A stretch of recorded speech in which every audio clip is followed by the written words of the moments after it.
Hello and welcome back to Sparring Pod with me, Hallgeir Gustavsen. Today's guest is best known as PETCHY. Her name is Solvei Petch, and she's a management and design innovation student from DeMontfort University in the UK. She's been working with branding all the way since 2002.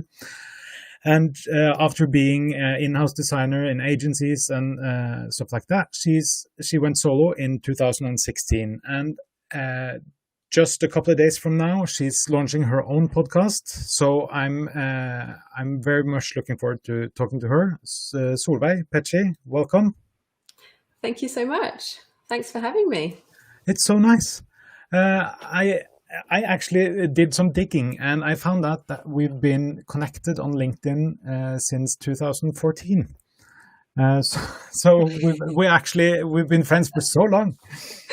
Yeah, I feel like I've known you all my life. Yes, it's so nice to finally speak to you. Yeah, and that's the power of LinkedIn, I guess, as well. Yes, you are a designer in Norway, working with branding. Yeah, that's right. I work mainly with brand strategy and identity design, really, for a variety of different clients. So how did you start doing that? What was your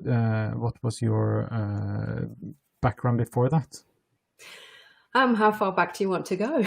Let's start with the beginning. You were born and yes, I was born like we all are.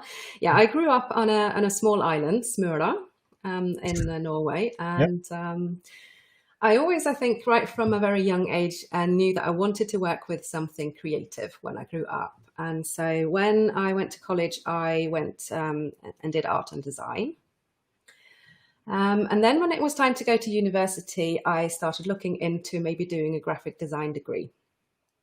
And then I stumbled upon this degree called Management of Design and Innovation. And it really spoke to me because it's like bridging the gap between business and design, if that makes sense. Yeah, because I was wondering about that, because it's not like a bachelor's degree in design, or it's something I haven't seen that much before. So I was wondering about that. Yeah, I don't think there's a lot of people with that specific education here in Norway, but in recent years it's become more and more popular, and people are becoming aware that design isn't just decorative fluff, but that it's actually a really powerful tool that you can use to reach your business goals. That's, I think, my key priority when I work with clients as well, is to get them to understand, basically. To get them to understand, and also to not just create something for them that looks pretty, because that's not the point of design. We want whatever I design for them to actually help them achieve the goals that they've set for themselves and their business. Okay, so because this might be taking a stab at something, but let's see. I have a feeling that a lot of designers in Norway, at least, are just they were quite good at drawing stuff in high school, and then I'm good at drawing stuff, so then I guess I'm a designer then. Yeah, and I guess that's the view a lot of people have, about design. It's just, you need to just be creative and that's it. And in reality, you need to be maybe more strategic than creative, or at least a mixture of both. Yeah, because my thought is that if your design doesn't have function to it, or it doesn't have like a meaning, you're not going to get very far. You might get something that looks pretty, but it's not necessarily going to be what you really want. Yeah, it's just fluff, like I like to call it. It's just like there's no substance there, and that might work for a while. But then after a while, a lot of people then realize that there's this misalignment between where they want to go. And so they don't feel at home in their own brand or their visual brand. Yeah. And that is often because they haven't taken that step back right in the beginning to take a look at, where do you want to go and who do you want to be? And so those are things to... One of the things I normally have the largest amount of pushback from my client is I need to teach them what they really want. Do you have that same challenge? Yeah, I do actually. I find it occurs less often now that I am clear on what I do. Yeah. If that makes sense. And I always make my client do homework. That's good. Yeah, you can't work with me unless you've got... Maybe not to start off with, but then they realize why I make them do it. And it's not like I'm not making them go back to school. It's mainly just getting them to take a strategic look at the foundations of their brand, rather than just thinking, oh, I like pink, so I want my brand to be pink. Yeah. And it's like, why do you want your brand to be pink? Does your target audience like pink? Yeah. Where does pink come in? And plenty of times it's just that, well, I felt like it at the moment. Yeah, and that's a little bit about, that's what brand strategy, design, management, all of that is all about. It's about removing your personal taste from it, because your personal taste can really damage cloud everything.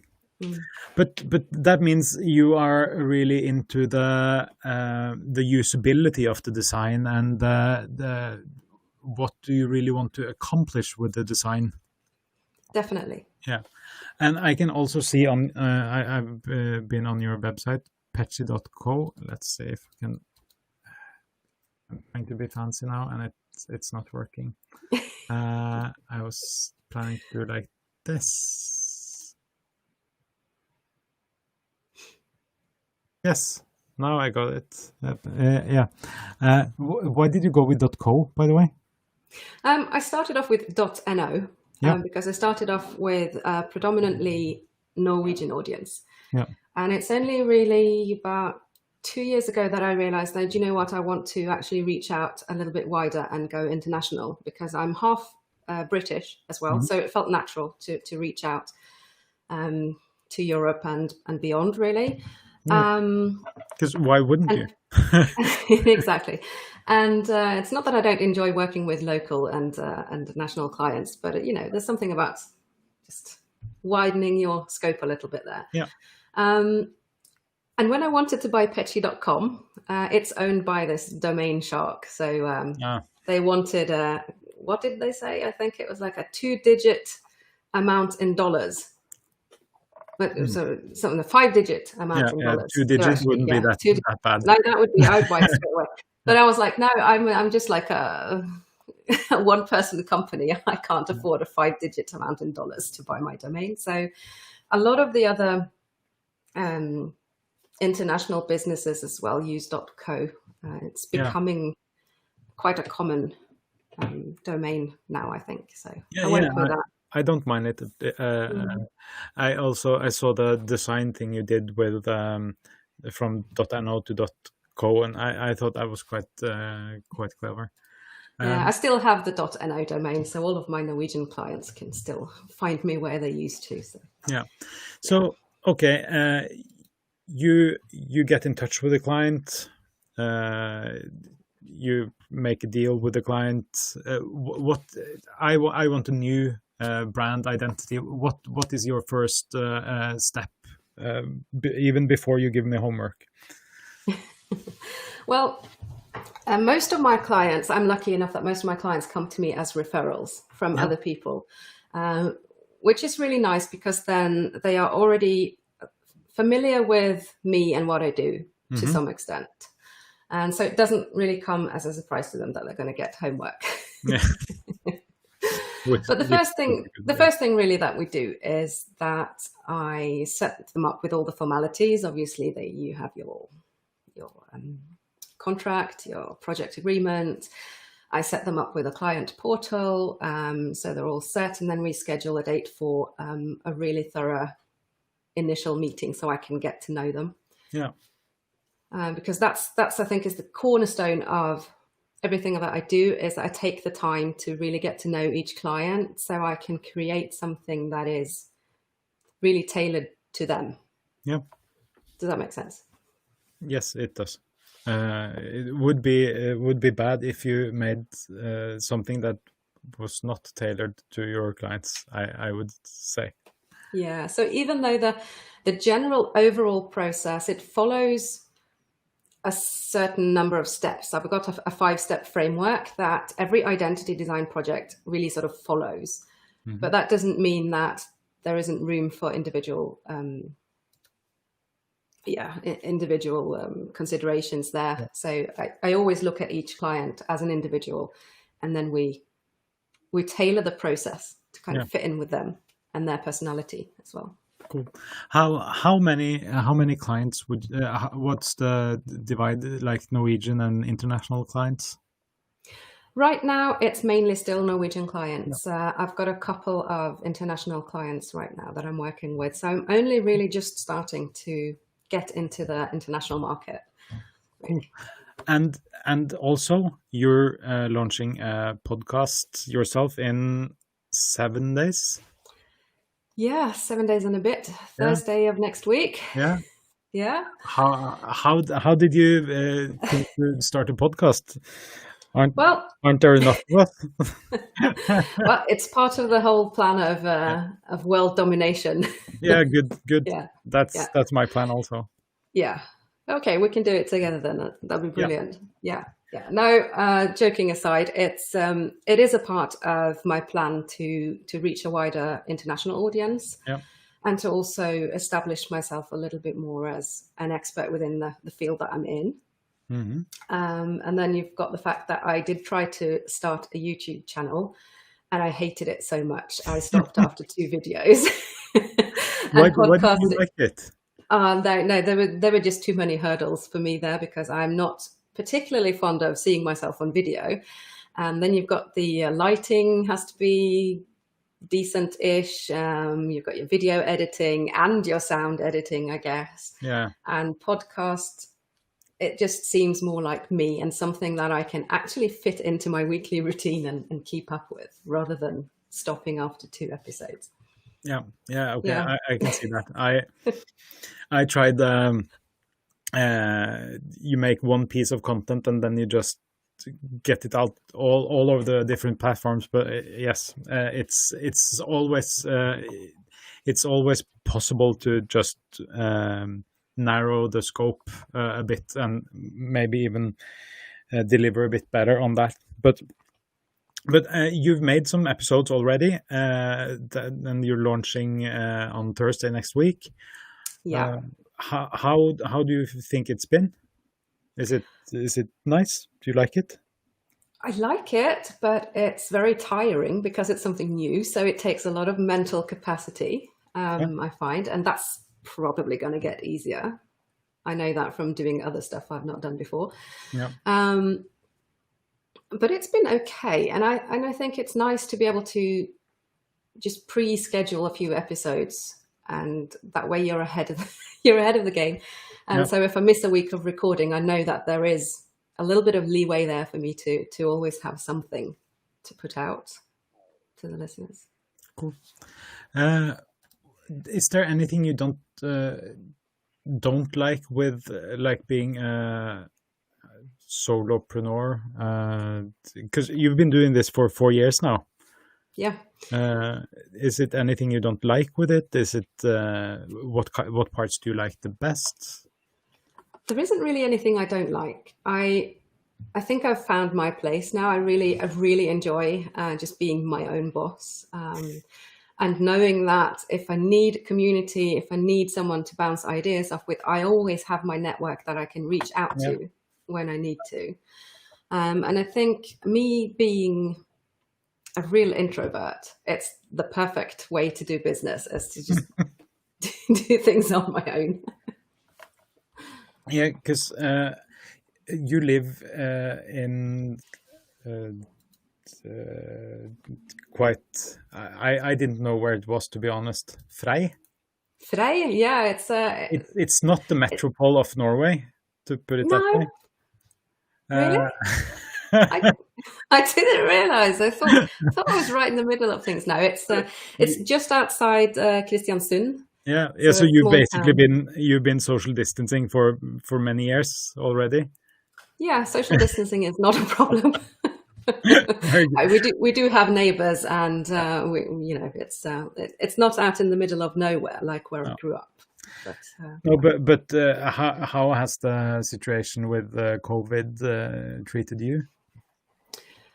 surprisingly well, actually, business-wise. Yeah. I was really worried when the shit hit the fan, and I thought, what's going to happen now? Will I lose all my clients overnight? Will all of the people that have already booked in, will they cancel? What's going to happen? And then none of that really happened. And the bookings that I had, they kept going. And I think a lot of people wanted to start something new. They saw this as an opportunity to develop their own brands. And so I actually had more to do in the middle of the whole That's amazing. pandemic. But the only challenge, or the biggest challenge during the lockdown, basically, when daycare was closed and we had to work around a 4-year-old, which was interesting to say the least. Yeah. I have a 6-year-old and a 10-year-old, and it's we have been doing homeschooling, and I cannot say that I'm cut out for it. Not at all. We're actually really lucky. We have one who's too young to be in school, so there was no school work to do for her. And I've also got a teenager, he's 14, and his teachers have been absolutely amazing. And they are so digital already that it was just like, and they were onto their digital school, classroom, whatever. And we didn't have to do a thing, which was lucky you. a real privilege. I think it would have been different. I'm guessing if mine were a bit older, it would be much easier, but yeah. Yeah, so I was thinking if the eldest was younger or the youngest was older, then we would be in a different situation with having to support them with the schoolwork. But yeah. That's good. How if we take to the space-time continuum and talk about the past, the now, and the future, how did you get where you are today, and what in your past would you say was the most defining for getting you there? Oh, now you're asking really tricky questions. Well, that's what I like to do. You're putting me on the spot here. What has been the most defining for getting me to where I am now? I don't know if there is any one sort of single thing. It's just a combination of like one thing leading to another. And I like to refer to myself sometimes as an entrepreneur by accident, because I've started 2 businesses, and none of them I was meant to start. It was just like I fell into it. How do you fall into starting a business? Oh, that's easy. You just get a job at a design agency, and then the design agency's owners decide that we are shutting things down. Yeah, okay. And so that's the one thing. And when you live in a small town where there are no other agencies, then what do you do? So myself and my then colleague, we set up a design agency. We ran that together for 7 years, so that was all good. I guess we were really lucky in that we were the only agency in town, and we got to take a lot of the existing clients, they just kept on working with us. Yeah. And so that was the first time, and that was good for 7 years. And then towards the end of those 7 years, we kind of grew apart as co-founders, and I realized I wanted something completely different from running a business. And my idea of running a business was perhaps a little bit different from that of my co-founder. Yeah. And so we decided that it was for the best that I went and did my own thing. So I kind of fell into that as well. At that point, I was getting to where I was actually I thought I was fed up with the whole design industry. And I actually applied to universities to go and do social studies. I thought I was ready to do something completely different. But no. But no. Mm. And so when I just started Petchy, just because, well, you need money, as you do. Yeah. And the natural thing to do then is to make money doing what you know already. And then I realized that actually, I don't think it's the design industry that I'm fed up with. I think I just needed to be able to Do it in your make own all way. the decisions myself and do Yeah. it in the way I wanted to. Mm. And for the most part of my career, I did actually work as a design generalist. So I was doing all kinds of design work, from like ad hoc business cards to books to identity design. Yeah. And when I started my own, I decided I wanted to just focus on what I liked to do the most. And I think that's a big reason why I enjoy doing what I do, is I've niched down into doing The things you like. things I actually like to do. Yeah. Yeah, that's really good. And if you read the book Great at Work, Morten Hansen, I've not read that. everybody should read that. It's a really good. I'm taking notes. Take notes. Great at Work. He's actually a Norwegian, writing I think it's a New York Times bestseller with how to become better at what you do. One of his main principles that he talks about is do less than obsess. So do less things and obsess about things you're actually doing. Yeah. And it sounds to me like you found what you like or love to do and do more of that. And I think that's really good. Yeah, I think for me, it's definitely been good, but everyone's different, I guess. Every entrepreneur has their own way of doing things. But also they're not. Yeah, but we can say all the time that everyone's different, but some of the core principles in people are much of the time the same, and I will never agree with anyone that you can do like 10,000 different things and be one of the world's best in everything. It's not possible. No, I agree. I think you're right. There's something about, like, if you do a little bit of everything, you'll never get enough hours in to be able to really, really focus on that one thing. What would you say to yourself 30 years ago? Don't worry so much about what other people think. Just do it your way.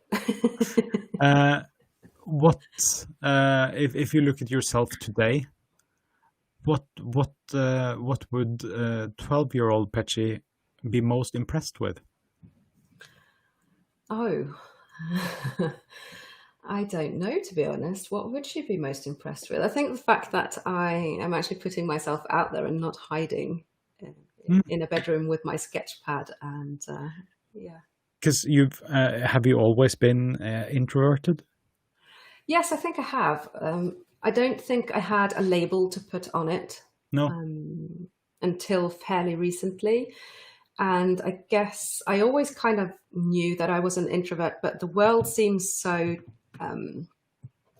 tailored to the extrovert, if that makes sense. So I think a lot of introverts cover up their introversy and sort of play a game and pretend, and then they don't realize why they are so tired all the time.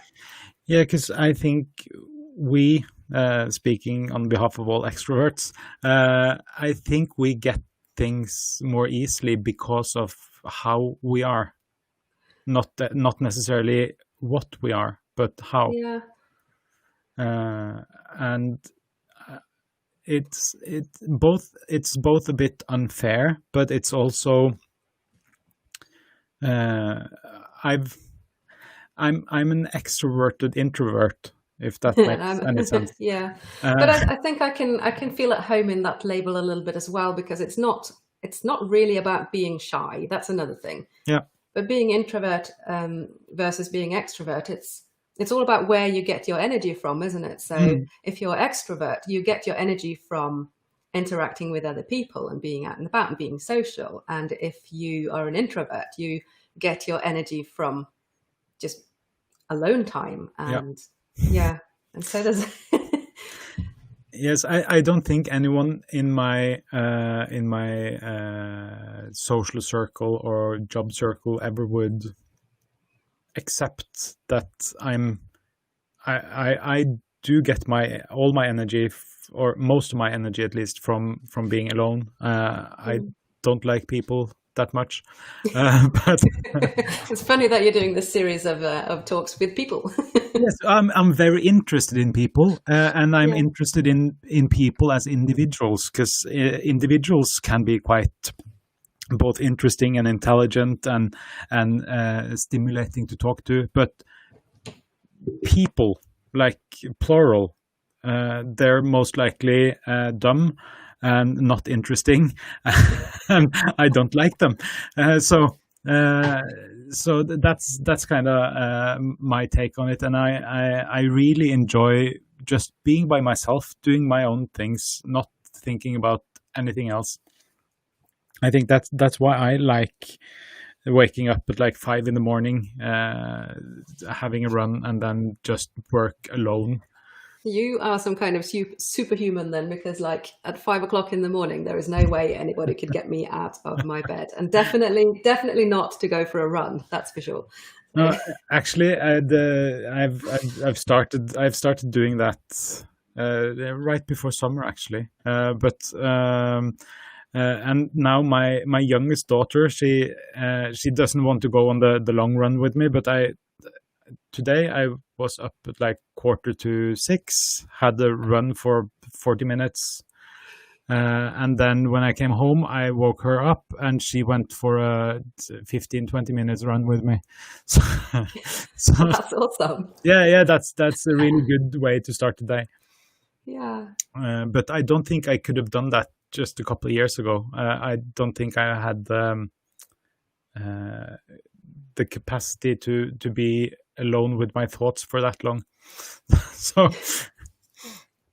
there's something nice about that too, isn't there? To just sort of have that space to actually be alone with your thoughts is sometimes, if you're not used to it, I guess scary. And then when you get used to it, you can't do without it anymore, because it's kind of a way of, it's when you can sort things into all the different boxes and make sense of everything and plan out things, I guess. Do you think there's anything with you now that you think 12-year-old Petchy would be embarrassed about? I love the laugh. All the things. Yes. Oh, a lot of things. Probably the same things that my 14-year-old is embarrassed about. Most likely. Yeah. Being loud, dropping the odd swear word, the slightly quirky humor. Yes, the humor is a big one. Yeah, I don't think 12-year-old me would be very impressed with 40-year-old me's sense of humor. But yeah. So, what things about your personality right now do you hope you can take with you into the future? Oh, well, I like to think that I'm a fairly sort of empathetic human being, and that I've got the ability to see the bigger picture in things, not just people, but also like things. And I think that's served me really well, both business-wise and in personal relations. And so that's something I definitely want to take with me, probably evolve on as well. Cool. Nice. How do you come up with ideas? What is your process? Normally I talk to people and I ask, do you have a process? But for you, I'm making it, what is your process? I'm quite sure you have a process. That's what I'm saying. Yeah, and a lot of people ask me that, and a lot of people ask me what is my greatest, or who is my greatest inspiration, design-wise. I don't have an answer to who my greatest inspiration is, because it can be anything. It can be something that I see when I'm out walking, or it could just be like something I read, or whatever. So there's not like one single person or movement that inspires me. But when I need to be creative, because I need to come up with a lot of ideas for a brand identity concept, for instance, I find that just sitting by my desk is the worst thing that I can do. And so this took me a while to get used to the idea of not always being present at my desk, because it doesn't feel like working if you're not at your desk, right? For a lot of people. Yep. Yeah. So I would feel guilty about going out and going for a hike. But often now what I will do to get inspiration flowing is just to take time out from my desk environment, go for a hike, listen to a podcast maybe while I'm walking, or just walk in complete silence and just allow the thoughts to process. Yeah. And then to come back and make quick notes, quick sketches, those kinds of things. I think that's about it for generating ideas. Yeah. You just to bring it a bit back to how you acquire your clients and stuff like that also, because I've seen on your website you do like you have resource library, brand archetypes, archetype quiz. You do a bit of you do some things that are quite lead generating, like how much of this is totally thought out, and how much is just, I think this will be good. What is your marketing strategy is what I'm really asking. That's definitely a difficult question, because a lot of the time I don't really know myself. So things like the archetype quiz, that was just something I thought, that's going to be fun. Let me do that. So that's actually not got me any leads whatsoever, but it's a fun thing to have. Yeah. And it's a fun thing to use when I work with clients, because sometimes they get stuck on sort of defining their brand, and it's just a starting point. And there's not a lot of science behind it, other than the fact that it's based on Carl Jung's theories of the archetypes. But it's just an informal starting point to get people to think about their brand and their personality. I would think it's a good way to get like some thought process going inside the minds of the clients.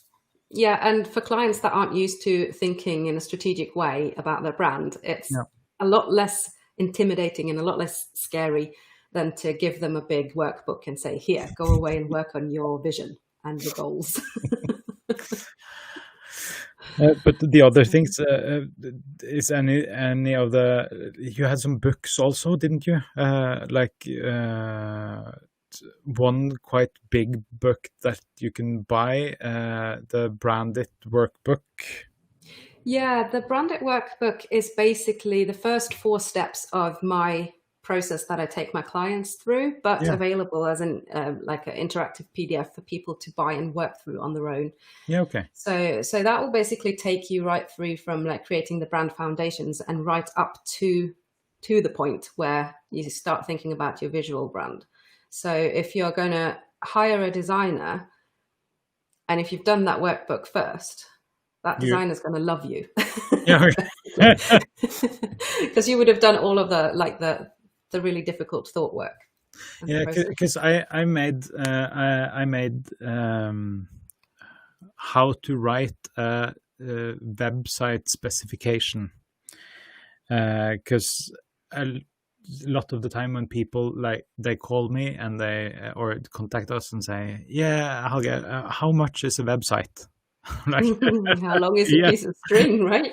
yes, it's about this much, and it can be a bit more or less, depends. So I made this guide to how you can write a specification, and I'm thinking now that this strategic roadmap workbook could actually be one of the things you should go through before you write the specification, actually. Yeah, it kind of is. It's the things that need to be in place before you write a design brief, and a design brief is like the specs that you hand over to your designer and say, this is what I want, or this is what I need. Cool. What would you say is the best idea you ever had? There were so many ideas, I can't pick out one. The best idea. I am going to ask about the worst idea I ever had also, so just Yeah, just the do worst you have idea, to? like business-wise, was probably my YouTube channel because that flopped. So the worst idea is easier. The best idea, I'm not sure. So sure. Maybe it was my decision to actually go international and start communicating in English because it's helped me reach a wider audience. Yeah, Definitely. yeah. I feel also communicating in English and not being held back. Not that Norwegian people are being held back, but limited by the Norwegian. I think it's easier uh, to get like a platform in Norway in Norwegian because you don't have to compete with as many of the internationals. But I'm thinking also that the audiences are so much bigger if you go international. So Mm. Yeah. it's give and take. Yeah, and also you would be surprised how many people actually said to me when I was making the switch. They said to me that it was going to damage my business and that I wouldn't get any Norwegian clients anymore.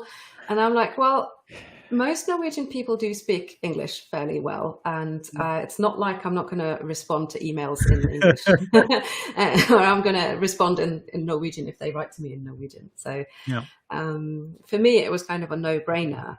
But there were a few people, and you know, the jantelov is very strong Oh, in Norway, and there were a lot of people who fucking were hate like, it. "So who do you think you are?" This sort Yeah. of writing in English and pretending to be this sort of big agency, international agency or whatever. And I'm like, well, I'm not pretending to be an international agency. I'm still just the one person show, Yeah. just in English. What are the things that inspire you in everyday life? They're mostly just the little things, I guess. It's like everyday life. That's what our lives consists of, I guess. Yeah, So it's all like the small things. all of the little things, Yeah. like, and I think once you've got kids, that's definitely something that will inspire you always. It will frustrate you no end as well. Yeah. But there's nothing quite so inspiring as a little child who has no limitations in their mind just yet because they've not been shaped by society, I guess. So I guess my kids and my family inspire me I've got a lot of business buddies, online business buddies that I see, and I see them doing all these great things, and they are a great source of inspiration to me as I grow my business, and I can see that this is someone who started where I started, and look at what they're doing. So this is possible for me as well. Cool. And that also brings us to the next thing, which qualities in others inspire you? And honesty, definitely, is a big one. Honesty and empathy.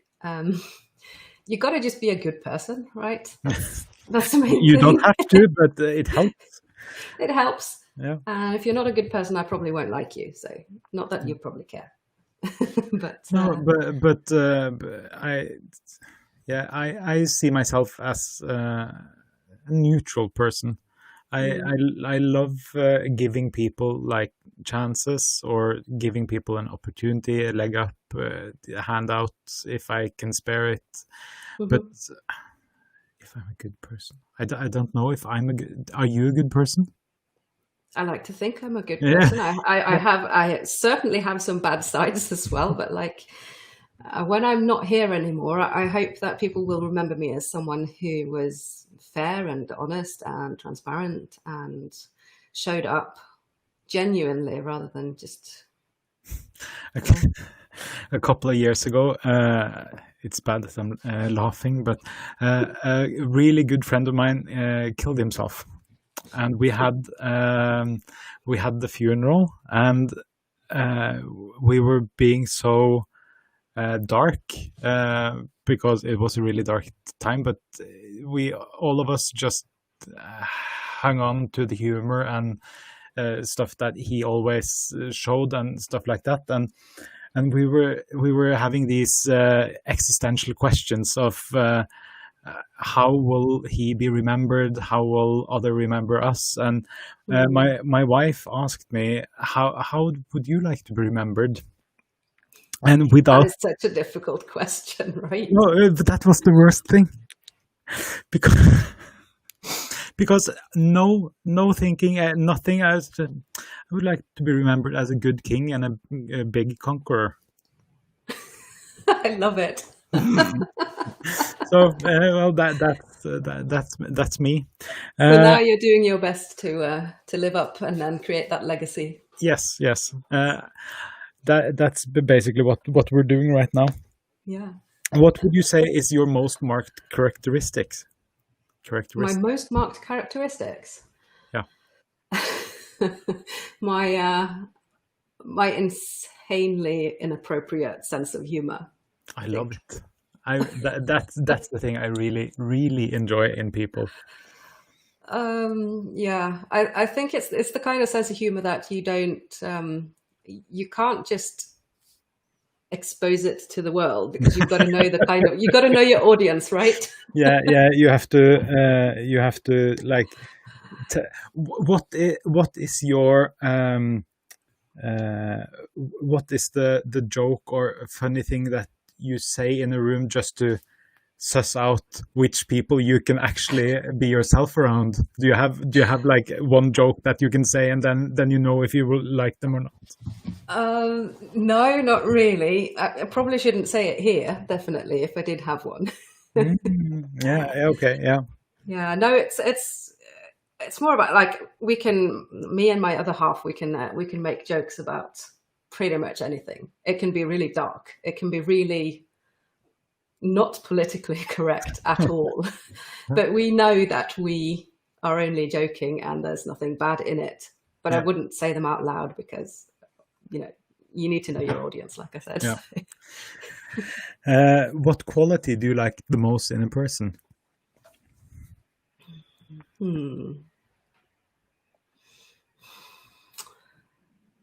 Honesty? Mm-hmm. Oh, do I have to pick one? Give them just what qualities do you like? Yeah, honesty, a sense of humor, and kindness, I guess. Preferably dark humor or Preferably dark humor. What do you value the most in your closest friends? I'm a kind of person who doesn't have a lot of close friends. So when I do get a close friend, I do tend to pick the good ones. And so if I'm envisaging my best friend, I would say just the fact that I can be myself with her, without having to hide who I am. And despite us maybe having different views on certain things, then it's okay, because we are both very tolerant of each other, and we know where we've got each other. What is your principal defect? Principal defect? If you have one, you might be perfect. I don't know. Definitely I'm perfect. Yeah. No, I think definitely I'm way not. too perfect. That's my principal defect. Yeah. No, I mean, I have so many defects. Yeah, please continue. For starters, I'm terrified of driving a car. That's a defect, right? Most people can do that without problem. That's a definite defect. Well, do you know how to drive a car? Now I do. Yeah, okay, yeah, because if you didn't know how to drive a car, you should be terrified of driving a car. I waited, I think, 7 years after I turned 18 to learn how to drive, because I taught myself not to be responsible enough to drive. Well, you're actually kind of early. I didn't get my license until, I think it's 6 years ago. Okay, yeah. So yeah. Because you didn't think you were responsible enough, or that you couldn't manage to do it. I don't know. Maybe it's I was just shit scared, basically. So yeah, well, put it on. My wife still doesn't have a driver's license. She tried, and she was like, this is too high stress. Most likely there will be self-driving cars soon, so I can just wait. I can take. Yeah, just wait for that. Yeah, it's certainly a lot easier than what I went through, I think. So yeah. Well, also what I put my poor driving instructor through.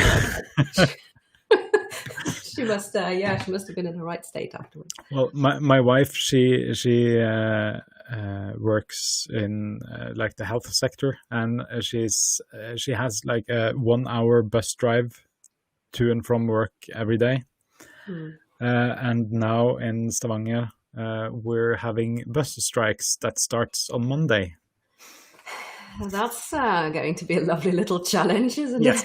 Yes, that's going to be so much fun. I might have to drive her, actually.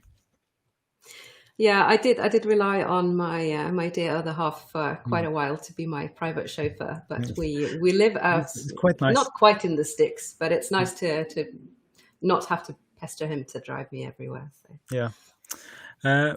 What occupation do you look up to or admire?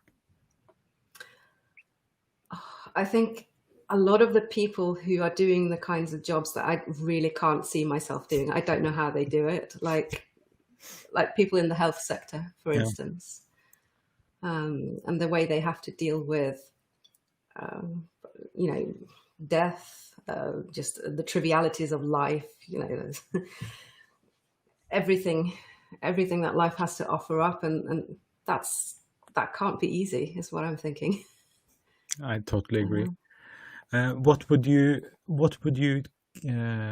define as happiness?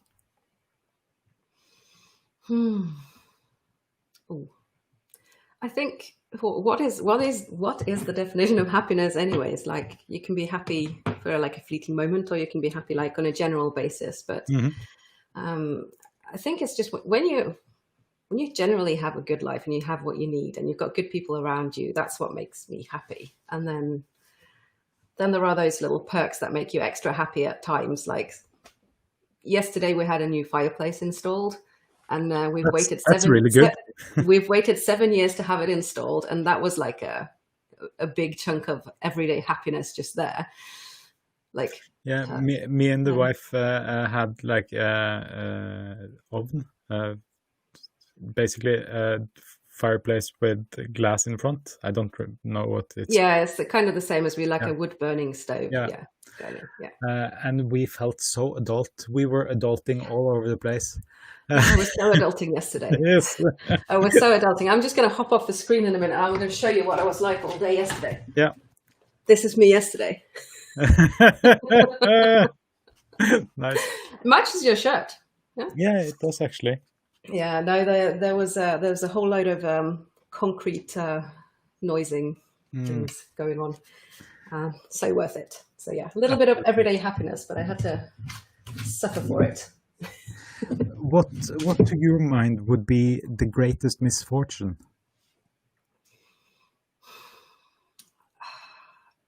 I guess just loneliness somehow, not to have someone who cared about you at all. I see some people, especially like elderly people.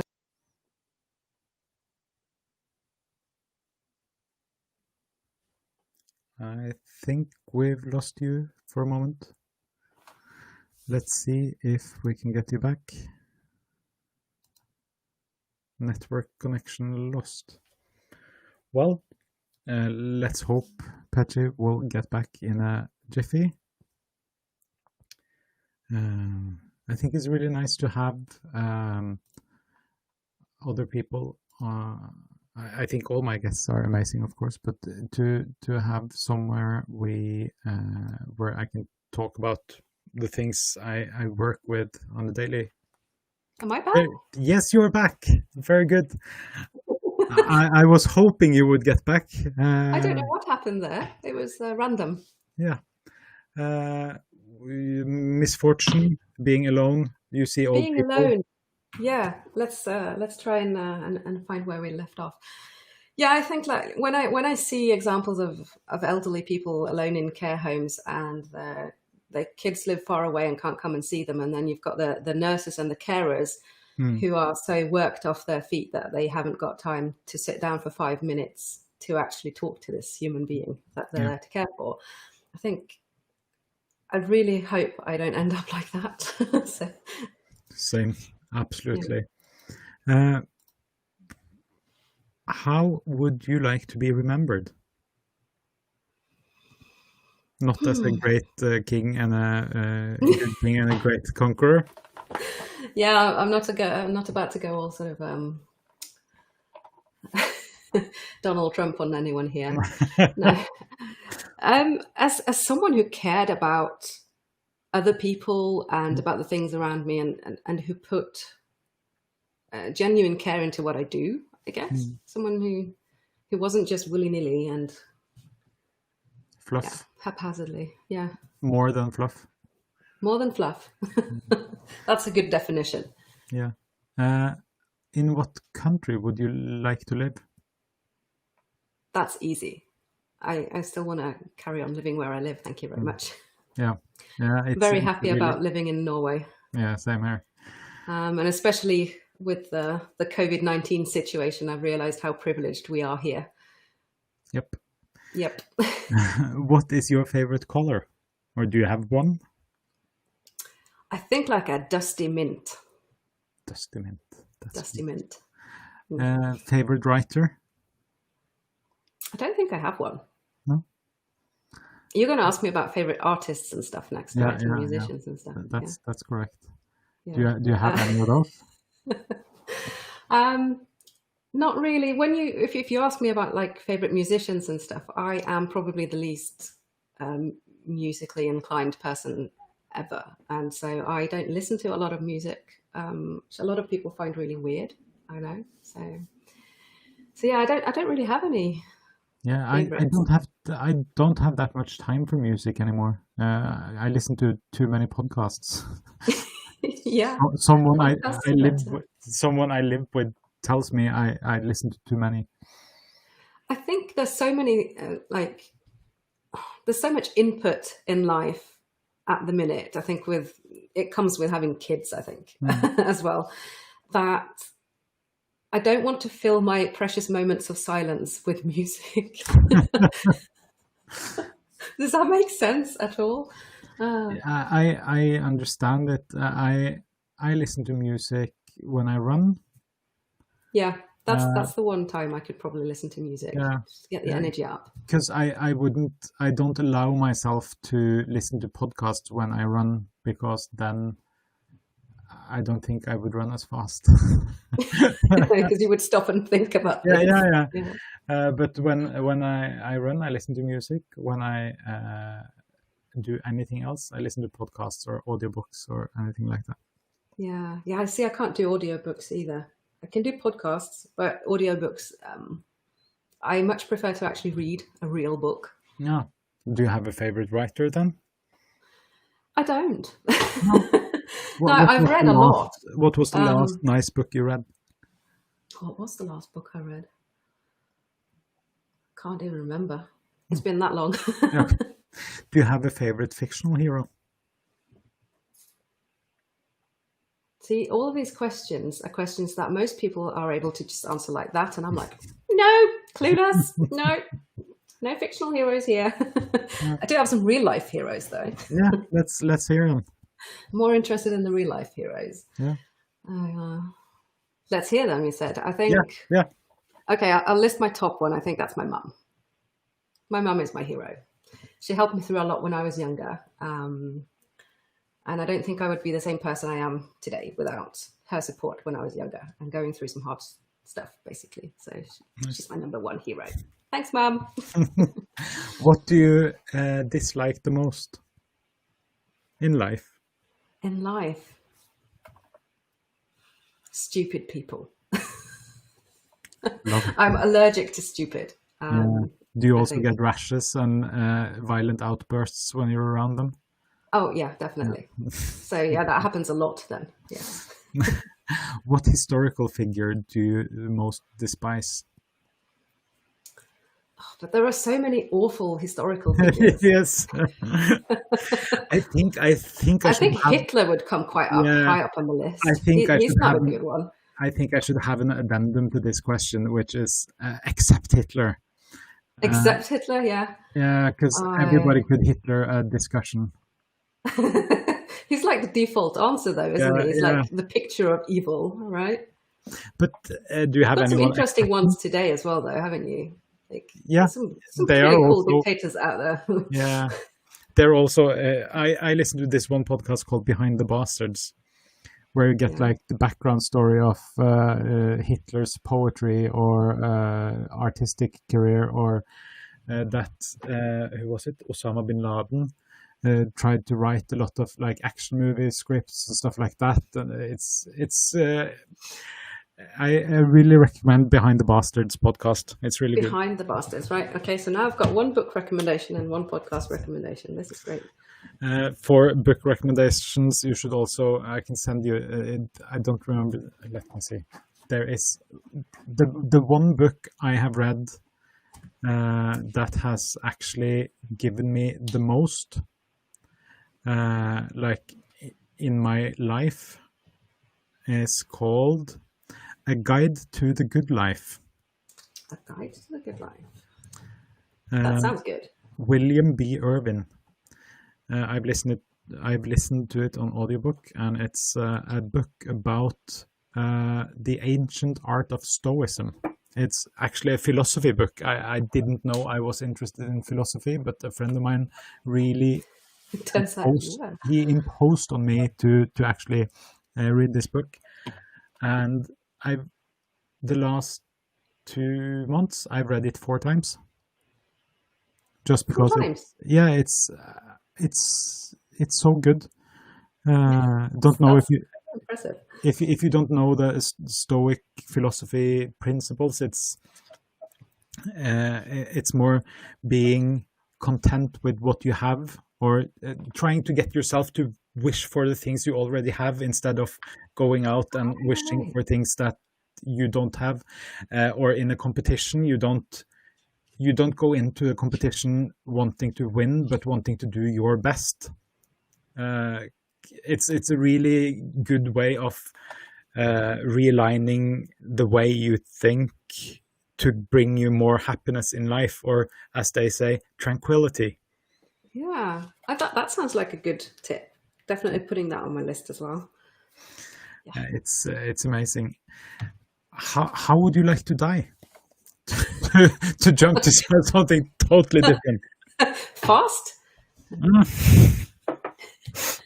Not as in like anytime soon, but fast, not soon. Yeah, fast, not soon. Yeah, so preferably not like after a long period of being ill and tortured, I guess. Other than that, I can't say that I really have any preferences for that. It's something I can't control anyway, I guess, to a great extent. Yeah. It could happen tomorrow, couldn't it? Who knows?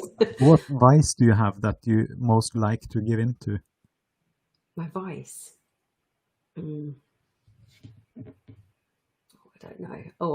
Actually, I do know. I like to watch other people fail on telly. You know, like I really enjoy like Luxusfällen. Yeah. Because I can see all these people in there like crap with their money, and that makes me feel good about the way I handle my money. Yeah. And the same for like Paradise Hotel. I can look at them and think, oh my God, I'm glad I'm not like that. I'm glad I'm not you. Yeah. So yeah, I like that a little bit too much, I think. Thank you so much, Petchy, for joining me on my podcast. It was so nice to have you as a guest. Thank you so much for having me. Really hope to speak to you again in the future. If you could just hang around for a couple of minutes after, to all of you people watching, check out petchy.co. Her podcast is launching next Thursday. Very nice to see you all, and have a lovely day.